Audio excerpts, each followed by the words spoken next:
E aí, tudo bom? O meu objetivo com esse vídeo é falar um pouco sobre sistemas planetários, gravitação universal e leis de Kepler. Tá? Vamos começar falando um pouco sobre sistemas planetários, né? Nós sabemos que hoje o modelo mais aceito é o heliocentrismo, mas nós sabemos que nem sempre foi assim. Apenas em 1530 que Nicolau Copérnico conseguiu resgatar essa ideia de sistema heliocêntrico, né? Heliocêntrico vem do grego, hélio vem do Sol, né? E o centrismo no centro. Mas nós sabemos que antes disso existia uma discussão até político-filosófica em torno desse qual modelo seria mais aceito, porque antes disso existia o geocentrismo, né? O geocentrismo foi o sistema proposto por Ptolomeu, onde a Terra era o centro do universo e a Terra era um planeta fixo no centro e tudo orbitava ao seu redor. Quebrar essa ideia, provar que essa ideia não era verdade, né, deu muito trabalho para muitas pessoas. Começou com Copérnico. Copérnico resgatou essa ideia lá em 1530, que na verdade era o Sol que estava no centro do nosso sistema solar. Giordano Bruno, que foi um estudante das ideias de Copérnico, né, até sofreu um pouco mais com isso, acabou indo para a fogueira. Mas em 1600 as coisas começaram a mudar, porque Galileu, que foi um cara muito importante, né, talvez o cientista mais importante da época, começou a observar algumas peculiaridades, né. Galileu não foi o cara que construiu o telescópio, mas ele fez um sistema óptico que o permitiu observar alguns planetas. Por exemplo, ele observou Júpiter e viu que Júpiter tinha alguns pontinhos em volta dele, 4 mais especificamente, e que seriam os satélites naturais de Júpiter, né, assim como a gente tem a Lua. E ele conseguiu observar que em uma noite tinha 4 pontos em volta de Júpiter. Em outra noite tinha 3. Ele pensou, como assim, né? O que está fazendo um desses pontinhos desaparecerem da frente de Júpiter? E a conclusão que ele teve é que, na verdade, esses 4 pontinhos que eram satélites naturais de Júpiter estavam orbitando Júpiter, né? Então ele começou a pensar, então na verdade são as coisas pequenas que orbitam as maiores. Galileu também observou uma peculiaridade em Vênus, né? Que, segundo ele, o modelo geocêntrico não conseguiria explicar que Vênus tinha sim algumas fases de cheia ou nova, vamos dizer assim. Vou deixar uma imagem aqui que vai explicar melhor isso para vocês. Então essa imagem retrata melhor o que eu queria dizer, né? Que a descoberta das fases de Vênus constituíram um dos mais importantes argumentos a favor da teoria do heliocentrismo. Percebam que na segunda situação, que é o modelo heliocêntrico, nem sempre Vênus está entre a Terra e o Sol, como propunha o modelo de Ptolomeu, né? Então Galileu considerou que constitui uma prova que Vênus também orbitava o Sol, e nem sempre era um anteparo entre Sol e Terra, né? Isso foi uma das coisas que mais reforçou a teoria heliocêntrica. Então, baseado nas ideias de Copérnico, né, e evoluindo um pouco a ciência, Galileu também ficou intrigado e também conseguiu provar, né, o heliocentrismo, que, como eu disse, não era muito aceito por algumas questões políticas. Por exemplo, tentar tirar a Terra do centro do universo era o mesmo que tentar tirar o homem do centro do universo, porque o homem está presente na Terra, né? E tentar tirar o homem do centro do universo, assim como o homem é a imagem e semelhança de Deus, era também uma proposta de tirar Deus do centro do universo.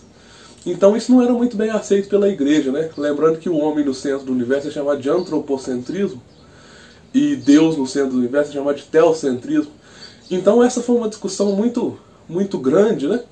Mas mais tarde, com as descobertas e com as conclusões que Kepler teve, que foi um outro cientista, um outro astrônomo famoso aí, Kepler teve algumas conclusões baseadas nas ideias de Tycho Brahe, né, e que também motivou Newton a chegar no que nós vamos falar agora, que é a gravitação universal, que fez com que essa teoria fosse mais aceita e a gente aceita até hoje, né? Eu vou deixar aqui um pequeno trecho da peça do Brecht, Bertold Brecht, que chama A Vida de Galileu, onde Galileu discute com um pequeno monge sobre o porquê, né, do geocentrismo ainda ser aceito naquela época, mesmo com tantas evidências científicas. Então eu retirei esse trecho aí da peça do Brecht, né, onde Galileu discutia com um camponês sobre as suas descobertas e etc. Galileu diz: bondade da alma. Provavelmente, o que o senhor quer dizer é só que não sobrou nada, que o vinho foi bebido, que a boca deles está seca de modo que o melhor é beijar a batina. Mas por que não há nada? Por que é que só é ordem nesse país a ordem de uma gaveta vazia? E necessidade só existe a necessidade de se matar no trabalho. Em meio a vinhas carregadas e ao pé dos trigais, seus camponeses pagam a guerra que o vigário do suave Filho de Deus provoca na Espanha e na Alemanha. Por que ele põe a Terra no centro do universo? Para que o trono de Pedro possa ficar no centro da Terra. É isso que importa. O senhor tem razão. Não são os planetas que importam, são os camponeses. E o senhor não me venha com a beleza dos fenômenos que o tempo redourou. O senhor sabe como a ostra margaritífera produz sua pérola? É uma doença de vida ou morte. Ela a envolve em um corpo estranho, intolerável para ela. Um grão de areia, por exemplo, numa bola de gosma. Ela quase morre no processo. A pérola que vá para o diabo. Eu prefiro a ostra com saúde. A miséria não é condição das virtudes, meu amigo. Se a sua gente fosse abastada e feliz, aprenderia virtudes da abastança e da felicidade. Hoje, a virtude dos exaustos nasce da terra exausta, mas eu sou contra. Meu caro, as minhas bombas d'água fazem mais milagre do que sua ridícula trabalheira sobre-humana. Crescei e multiplicai-vos, pois os campos são estéreis e a guerra vos dizima. O senhor quer que eu minta a sua gente? Então aí Galileu vem questionando, né? Tirei essa parte da peça. Galileu vem questionando o porquê que teria que mentir, né, sobre o geocentrismo ainda, e vem mostrar pra gente, né, que era uma questão um pouco mais política e onde os poderes diziam muito mais que a razão. Então, agora nós vamos falar um pouco sobre a gravitação universal. O que vem a ser essa gravitação universal, né? Nós sabemos que o modelo mais aceito, nós discutimos isso anteriormente, é o heliocêntrico. O que vem a ser o modelo heliocêntrico? O Sol, no centro do nosso sistema solar, com os planetas o orbitando, né? Aí eu te pergunto, o que faz, por exemplo, o Sol estar aqui no centro, um planeta estar em órbita e não sair pela tangente da sua curva? O que faz um planeta não deixar a sua órbita? Para explicar isso, né, nós vamos ter que tocar no assunto da gravitação universal, proposta por Newton. Newton propôs que matéria atrai matéria. Percebam nessa equação, eu tenho aqui uma constante de Newton, que vale 6,67 vezes 10 a menos 11 Newton, metro quadrado por quilograma ao quadrado. Ela é só uma constante, não é o mais importante que eu quero falar agora. Mas olha aqui, a força de atração entre dois corpos depende do produto das massas e, além disso, é inversamente proporcional à distância entre eles. Então Newton vem propor pra gente que matéria atrai matéria. Isso é uma propriedade intrínseca da matéria, né? E perceba, nessa equação ele não está especificando se a matéria é grande, se a matéria é pequena. Essa equação só me diz que se eu tenho dois corpos, esses corpos já se atraem entre si automaticamente, né? Uma coisa importante a gente falar, que, por exemplo, eu estou aqui agora. Nesse ponto aqui do espaço, ó, eu estou produzindo um campo gravitacional. Minha matéria, apesar de ser pequena em relação a um planeta, consegue produzir um campo gravitacional, e quando eu coloco outra massa aqui, essa massa sente uma força de atração. Porém, né, vocês devem estar se perguntando, não, mas eu nunca comecei a andar por aí e colei em outra pessoa. Porém, no nosso cotidiano, no nosso dia a dia, eu vou mostrar aqui que essa força de atração entre duas pessoas, por exemplo, é muito pequena.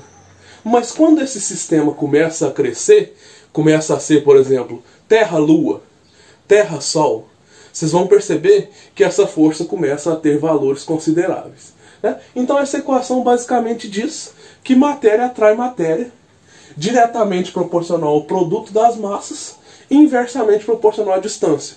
Por exemplo, quanto mais distantes dois corpos estão, menor é a força de atração entre eles. Vamos fazer um exemplo clássico, um exemplo simples. Vamos fazer assim. Vou pegar aqui um rapazinho um pouquinho mais gordinho,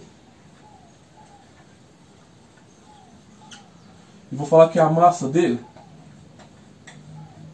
é 100 kg. E vou falar que a meio metro desse rapaz tem uma moça. Tem uma moça aqui do cabelo enrolado, com a pulseirinha no braço e tal. Essa moça tem massa de 50 kg. Assim como Newton propôs na gravitação, se eu tenho matéria, eu atraio matéria. Então essas duas pessoas, né, elas já produzem uma força de atração gravitacional. Vou chamar essa pessoa aqui de 1, tá? E essa pessoa aqui de 2. Então automaticamente, por ter matéria, 1 atrai 2. Então eu vou fazer aqui, ó, que 2 faz uma força de atração em 1, e 1 faz uma força de atração em 2. Essas duas forças, tá, são para ação e reação. Não sei se vocês se lembram, lá na terceira lei de Newton. A terceira lei de Newton é a lei da ação e reação. Ela fala que se um corpo 1 faz a força em 2, o corpo 2 reage e também faz a força em 1, iguais em módulo e direção, porém em sentidos contrários. Então, a força que o corpo 1 vai fazer em 2 é igual ao que o corpo 2 vai fazer em 1. Mas você já, assim como nós já discutimos, né, nós sabemos que no dia a dia essa força é muito pequena. A gente não se sente atraído por pessoas. Mas, já fazendo um gancho, a gente se sente atraído pelo planeta Terra. Dá um pulo. Voltou, né? Então, existe uma força de atração entre Terra e você. Vamos fazer essa conta rápida, né? A atração entre dois corpos, ó, é uma força de atração que pode ser calculada como G, massa de 1, massa de 2 dividido pela distância ao quadrado. Vamos fazer essa conta? 6,67 vezes 10 a menos 11 vezes massa de 1, 100, vou escrever em notação científica, tá? Vezes massa de 2, 50. Dividido pela distância entre eles ao quadrado. Fazendo essa conta, o que eu vou ter? Eu vou ter 6,67 vezes 1 vezes meio. 3,35. Vou pôr aproximadamente 3,3, tá? Ó. Vezes 10A. Multiplicação é só somar, né? 10 a menos 9, 10 a menos 7. Dividido por 0,25. Isso aqui dá algo aproximadamente de 13,2 vezes 10 a menos 7 newtons. Então percebam que isso aqui é 1,32 vezes 10 a menos 6. Então, a força de um rapazinho gordinho para uma menina do cabelinho enrolado com a pulseira bonita é muito pequena. É 0,00000 1, 2, 3, 4, 5 132 newtons. Então, no nosso dia a dia, né, essa atração entre massas não é muito sentida. Porém, vamos pensar quando crescem os corpos. Vamos pensar esse mesmo exemplo para o sistema Sol-Terra. Vamos ver qual a força que o Sol faz de atração na Terra que permite com que ela fique em órbita. Então, nós acabamos de ver, né, que o rapazinho e a moça fazem força de atração entre si, porém essa força de atração é muito pequena em relação a tudo que a gente conhece, né? Mas vamos crescer um pouco o nosso sistema. Vamos pensar no sistema Sol-Terra. Eu tenho duas massas? Tenho duas massas. Então, obrigatoriamente, se eu tenho duas massas, eu já tenho força de atração entre elas. Eu tenho uma força de atração do Sol na Terra aqui, e eu também tenho uma força de atração da Terra no Sol. Tá? Essa força de atração, percebam que em toda órbita ela vai apontar para o centro da órbita. Então essa força de atração, ela age como força centrípeta. Agindo como força centrípeta, é ela que permite com que o vetor velocidade da Terra mude o sentido a todo momento e faz com que ela fique em órbita. Então, vamos ver se existe força de atração, vamos ver quanto vale essa força. Agora nós estamos pensando num sistema Sol-Terra, um sistema bem maior do que rapazinho e mocinha, né? Vamos fazer essa conta. F é igual a G. 6,67 vezes 10 a menos 11, vezes massa de 1. Vou falar Sol é 1, tá? Massa do Sol. 1,98 vezes 10 a 30, vezes massa de 2. 5,97 vezes 10 a 24, dividido pela distância entre eles, ao quadrado. Fazendo essa conta, né, a gente consegue calcular o valor da força que o Sol faz na Terra e a Terra faz no Sol. Resolvendo essa equação, né, eu consigo achar qual a força de atração que o Sol faz na Terra e a Terra faz no Sol. Já resolvendo matematicamente aqui, eu cheguei no valor de aproximadamente 3,5 vezes 10 a 20 newtons. Percebam que agora essa força tem um valor gigantesco. Então, newtonianamente falando, né, um planeta orbita o Sol e não sai pela tangente da sua órbita, porque existe uma força de atração gravitacional do Sol ao planeta, que age como força centrípeta, que não permite com que ele saia. E tem um valor grande, né? Assim como, eu vou desenhar aqui, assim como nós temos a Lua, que orbita a Terra, né? E não sai de órbita também, porque a Terra faz uma força de atração na Lua, e a Lua faz uma força de atração na Terra, tá? Essa força de atração que a Lua faz na Terra é responsável por um fenômeno muito conhecido, né? Que é o fenômeno do surgimento das marés. Então, vamos recapitular tudo que a gente já viu, né? A gente já viu qual o modelo planetário mais aceito, que é o sistema heliocêntrico, que o Sol está no centro do nosso sistema solar e os planetas o orbitam. E agora nós vimos por que os planetas o orbitam e não saem pela tangente. Claro, né, gente? Isso é uma explicação newtoniana. Se a gente fosse explicar isso aqui por Einstein, Einstein não diz que matéria atrai matéria intrinsecamente. Einstein diz que matéria deforma o espaço e essa deformação do espaço faz com que outra matéria o orbite. Isso é uma questão que a gente vai discutir mais na frente. Nós estamos falando newtonianamente falando, matéria atrai matéria. Nós vimos que duas pessoas se atraem com uma força de atração muito pequena, mas o sistema Sol-Terra começa a aparecer valores grandes de força, né? Quem tiver curiosidade, depois faz o sistema Terra-Lua para ver com qual força a Terra atrai a Lua e a Lua atrai a Terra. Aqui eu usei uma distância do Sol até a Terra, tá? Só queria deixar claro que essa distância não é uma constante. A gente vai ver nas leis de Kepler aqui para frente que a Terra nem sempre está à mesma distância do Sol. Às vezes está mais perto, às vezes está mais longe. Isso aqui é o raio médio, tá?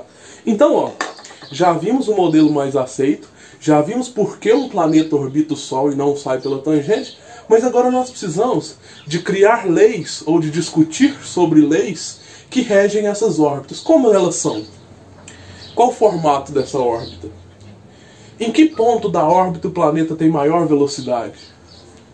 Quanto tempo um planeta gasta para dar a volta no Sol? Isso tem a ver com a sua distância do Sol? Não tem a ver com a sua distância do Sol? Já toquei no assunto dele na minha introdução. Agora nós vamos falar sobre as leis de Kepler, que são as leis que regem as órbitas planetárias. Então agora que nós já falamos qual o modelo planetário mais aceito, já falamos o que permite um planeta orbitar o Sol, pela visão de Newton, né? Nós precisamos descrever um pouco mais sobre esse movimento planetário. Para descrever um pouco mais sobre esse movimento planetário, nós vamos falar sobre as 3 leis de Kepler. Kepler foi um estudioso que baseou nas obras de Tycho Brahe, só que encontrou um pequeno defeito nas obras de Tycho Brahe. Talvez eu seja inútil demais para falar defeito, né? Que encontrou, quando ele ia calcular, por exemplo, o período de um planeta, ele encontrava uma diferença de 8 minutos de arco, mais ou menos. Tycho Brahe tratava que um planeta orbitava o Sol circularmente. Essa correção já vem na primeira lei de Kepler. A primeira lei de Kepler fala o seguinte, que um planeta orbita o Sol de forma elíptica, então trocou-se essa ideia de movimento circular como um círculo em torno do Sol para uma trajetória elíptica. Então a primeira lei é uma lei conceitual, né, que fala que um planeta orbita o Sol de forma elíptica, com o Sol ocupando um dos centros da elipse. Assim como está aqui. Então, associar a primeira lei ao termo elipse é muito importante, tá? Não mais um círculo em torno do Sol.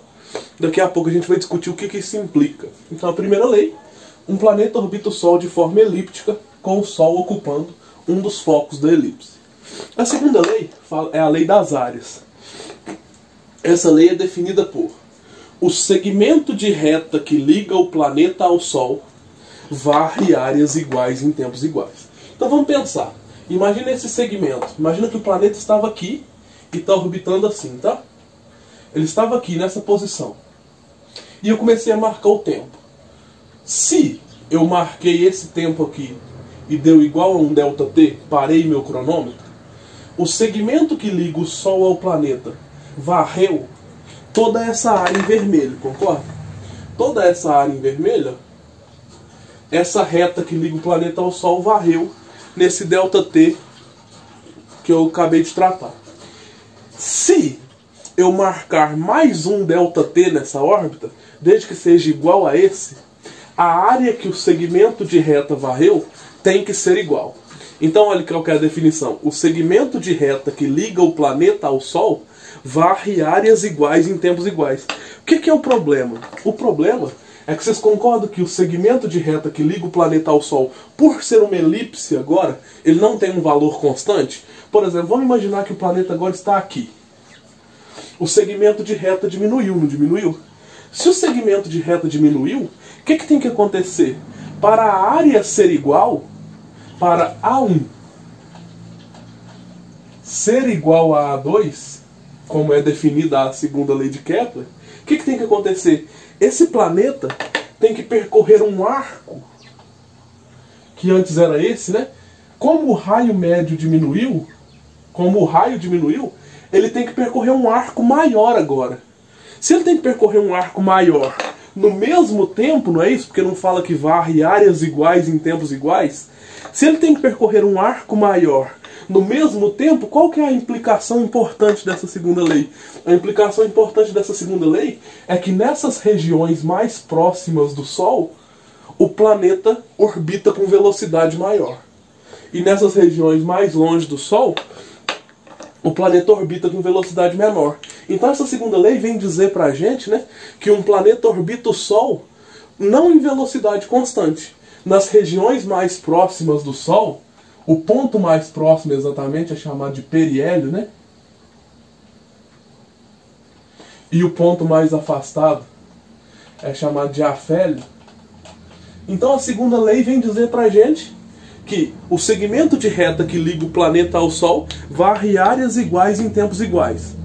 Para varrer áreas iguais em tempos iguais, como o segmento de reta não tem um valor constante, às vezes ele é grande, às vezes ele é menor, o que isso implica? Isso faz com que o planeta percorra arcos diferentes no mesmo tempo. Para percorrer arcos diferentes no mesmo tempo, ele tem que variar a sua velocidade.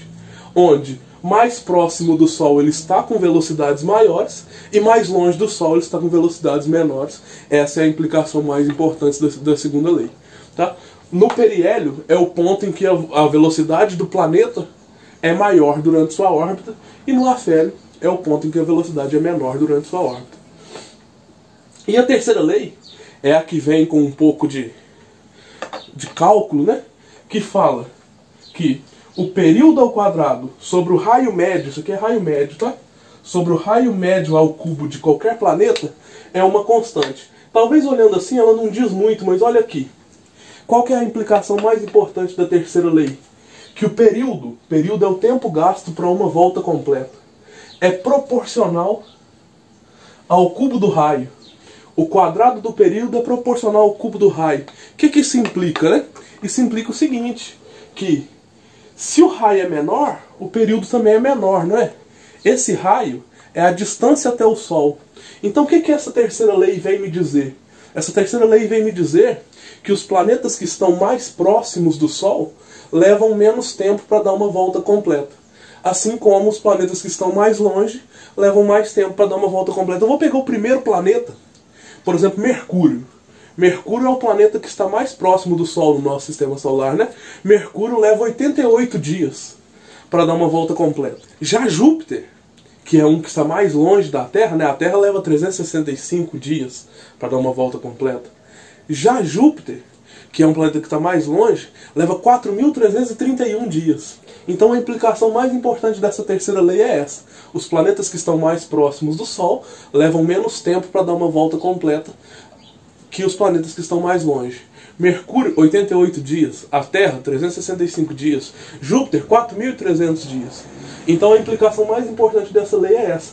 Quanto mais distante do Sol, maior é o seu período. Tá? E com essa equação eu consigo calcular o período de qualquer planeta.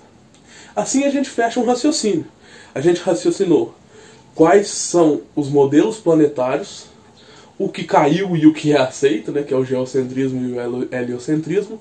A gente disse por que um planeta orbita o Sol e não sai pela tangente, que é a gravitação universal. E agora a gente passou por cima das 3 leis de Kepler. A primeira, um planeta orbita o Sol de forma elíptica, com o Sol ocupando um dos focos dessa elipse. A segunda lei, o segmento de reta que liga o planeta ao Sol varre áreas iguais em tempos iguais. O nome disso é velocidade areolar constante, mas eu não gosto muito desse termo. Mas varre áreas iguais em tempos iguais. O que isso implica? Isso implica que em locais em que o raio é menor, a velocidade de órbita do planeta é maior. E a terceira é a lei dos períodos, que fala que o período ao quadrado sobre o raio ao cubo é uma constante, e isso implica que os planetas mais próximos do Sol têm um menor período de translação.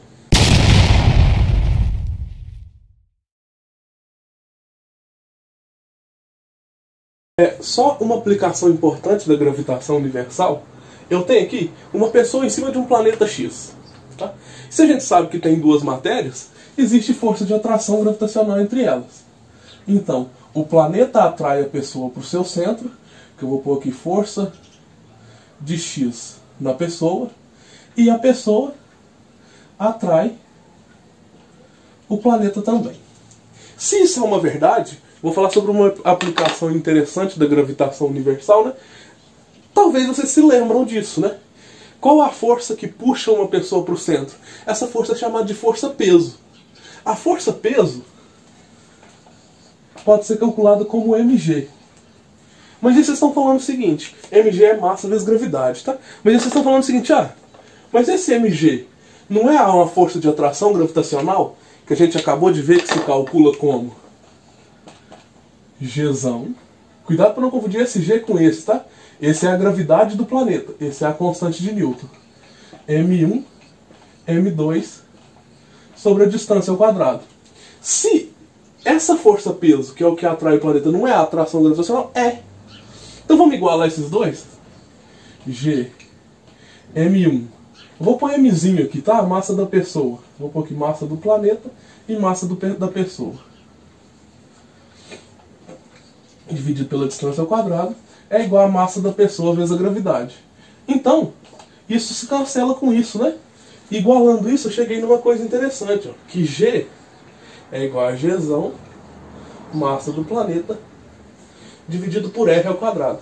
Esse R é a distância do centro do planeta até a pessoa. Então, vou falar que aqui tem um R. Aqui tem um R. O que isso conclui? Com essa equação da gravitação igualando com a equação da força-peso, né, eu consigo calcular a gravidade de qualquer planeta. A gravidade de qualquer planeta pode ser calculada como constante de Newton, a massa do planeta, dividido pelo raio do planeta ao quadrado. Aqui tem uma coisa importante. Quanto maior for a massa do planeta, maior é a sua gravidade, ou do corpo, tá? Não estou falando só do planeta, pode ser de qualquer corpo. Por exemplo, a Lua. A Lua tem uma gravidade de aproximadamente 1,6 metros por segundo ao quadrado. Né? A Terra, por exemplo, tem uma gravidade de aproximadamente 9,8 metros por segundo ao quadrado. Ah, Gabriel, mas isso é constante? Não. Percebam que essa gravidade é inversamente proporcional ao raio. Então, quanto mais a gente sobe, né? A gente está acostumado a usar nos exercícios do ensino médio a gravidade da Terra como 10. Mas quanto mais a gente sobe, ou seja, quanto mais longe do seu centro, quanto mais longe do centro da Terra, menor é a gravidade ali. Tá? Então, só uma aplicação da gravitação universal de Newton para poder calcular a gravidade de qualquer planeta.